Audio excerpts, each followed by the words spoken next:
Hi friends, welcome to my channel lazy chef Sandy. So இன்றைக்கி mushroom biryani தான் சமைக்க போகிறேன் without using chilli powder. So அதுக்கான ingredients இது தான்: 4 வெங்காயம், 3 தக்காளி, 2 பச்சை மிளகாய். இன்றைக்கி வீக்கெண்ட்னால் நல்லா ரிலாக்ஸ்டாக சமைக்க போகிறேன். ஸோ அப்கமிங் வீடியோஸில் உங்களுக்கு வீக் டேஸ்க்கான லஞ்ச் பாக்ஸ் ரெசிபிஸ் எல்லாமே நான் போஸ்ட் பண்ணுறேன். ஸோ 200 கிராம்ஸ் மஷ்ரூம் எடுத்திருக்கேன். குவான்டிட்டி வந்து இதே குவான்டிட்டி வச்சு நீங்கள் ட்ரை பண்ணுங்கள் ஃபஸ்ட் டைம் சமைக்கிறதா இருந்தால். புதினா ஒரு கையளவு எடுத்துக்கோங்க. அரைக்க போகிற மசாலாக்கான குவான்டிட்டி இது தான்: 10 கேஷ்யூ, ஒரு பட்டை, 2 ஏலக்காய், 2 ஸ்டார், ஒரு மேஸ், அப்புறம் 3 லவங்கம், கொஞ்சம் கல்பாசி, அப்புறமா கொஞ்சமாக சோம்பு. இதெல்லாமே ஃபைன் பவுடராக அரைச்சி எடுத்து வச்சுக்கோங்க. பாஸ்மதி ரைஸ் நான் 2 அழகாக எடுத்திருக்கேன். இதை நல்லா வாஷ் பண்ணிவிட்டு 30 மினிட்ஸ் ஊற வச்சுருங்க. நீங்கள் எந்த கப் மெஷர்மெண்ட் எடுக்கிறீங்களோ அதில் எடுத்துக்கோங்க. வெங்காயம் வந்து இந்த மாதிரி பிரியாணிக்கு கட் பண்ணிவிடுங்க. இந்த சைஸில் தான் கட் பண்ணணும் பிரியாணிக்கு. பச்சை மிளகாய் வந்து நீங்கள் கட் பண்ணிவிட்டு இந்த மாதிரி கீறி விட்டுடுங்க. அப்போ தான் காரம் நல்லா இறங்கும். தக்காளி வந்து விதையெல்லாம் எடுத்துகிட்டு நான் கட் பண்ணியிருக்கேன். யூஸ்வலாக அப்படி தான் நான் பண்ணுவேன். மஷ்ரூம் நல்லா வாஷ் பண்ணிக்கோங்க. வாஷ் பண்ணிவிட்டு கட் பண்ணி வச்சுக்கோங்க மஷ்ரூம். இது கூட நான் வந்து பட்டாணி எடுத்திருக்கேன். நீங்கள் டபுள் பீன்ஸ் அந்த மாதிரி எதனா வெஜிடபிள் கூட எடுத்துக்கலாம்.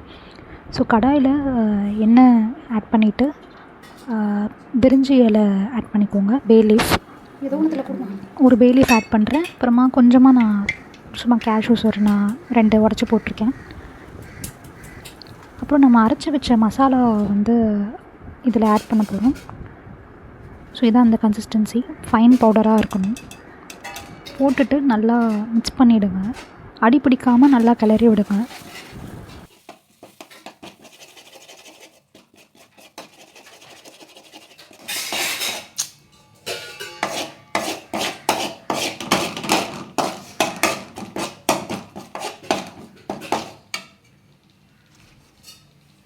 கட் பண்ணி வச்சுருக்க பச்சை மிளகாய் ஆட் பண்ணிவிட்டு அதையும் நல்லா அதில் சாட்டே பண்ணிவிடுங்க.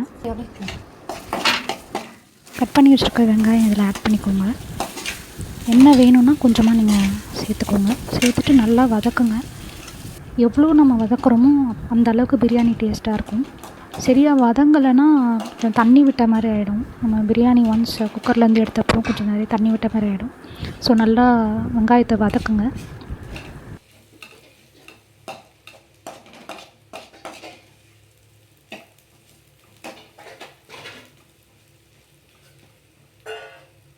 வெங்காயம் நல்லா வதங்கிடுச்சு. கட் பண்ணி வச்சுருக்க தக்காளி நெக்ஸ்ட் ஆட் பண்ணிக்கோங்க. ஆட் பண்ணிவிட்டு அதையுமே நல்லா சாட்டே பண்ணிவிடுங்க. கொஞ்சமாக உப்பு வேணால் போட்டு வதக்குங்க, கொஞ்சம் சீக்கிரமாக வேகும்.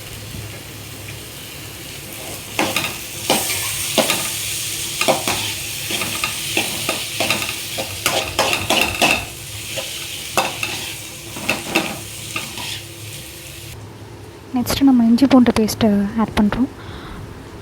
ஸோ ஒரு 1 to 3 டீஸ்பூன் ஆட் பண்ணிக்கோங்க.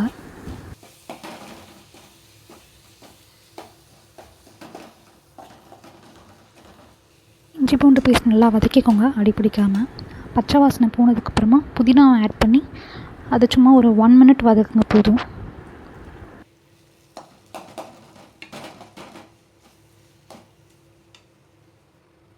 பிஞ்ச் ஆஃப் மஞ்சத்தூள் எடுத்துக்கோங்க. மிக்ஸ் பண்ணிவிட்டு தென் நம்ம வச்சுருக்க பட்டாணி ஆட் பண்ணிவிடுங்க. ஆட் பண்ணி அதையும் நல்லா மிக்ஸ் பண்ணிவிடுங்க.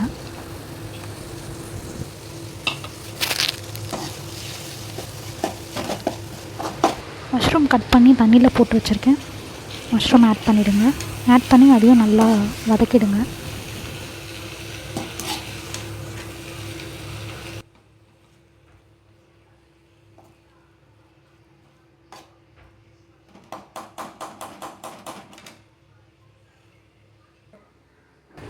மஷ்ரூம்க்கு உப்பு எடுக்கிறேன்.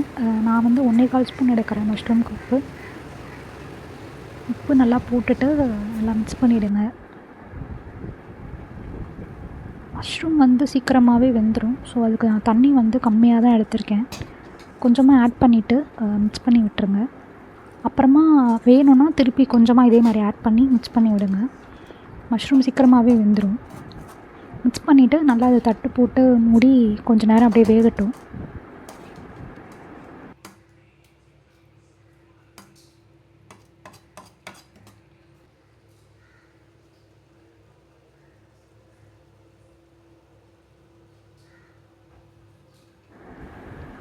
கொஞ்சமாக தயிர் ஆட் பண்ணிக்கோங்க. ஆட் பண்ணி அதையும் நல்லா மிக்ஸ் பண்ணி விட்டுருங்க.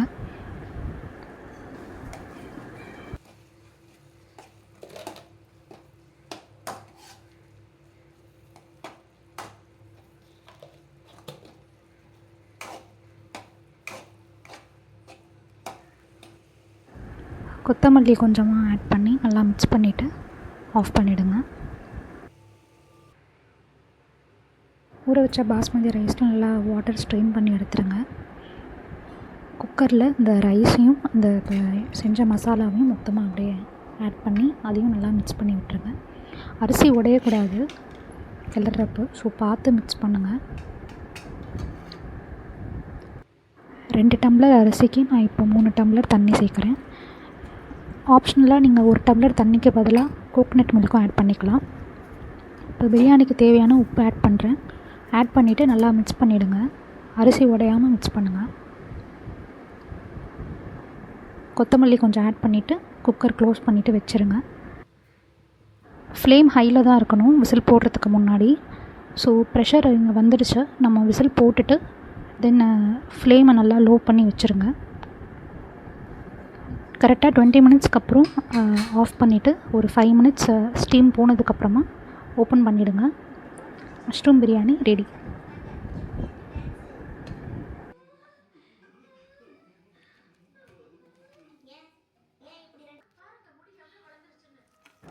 இந்த அரோமாவே வேறு லெவலில் இருக்குது நம்ம அந்த மசாலாலாம் அரைச்சி போட்டதுனால.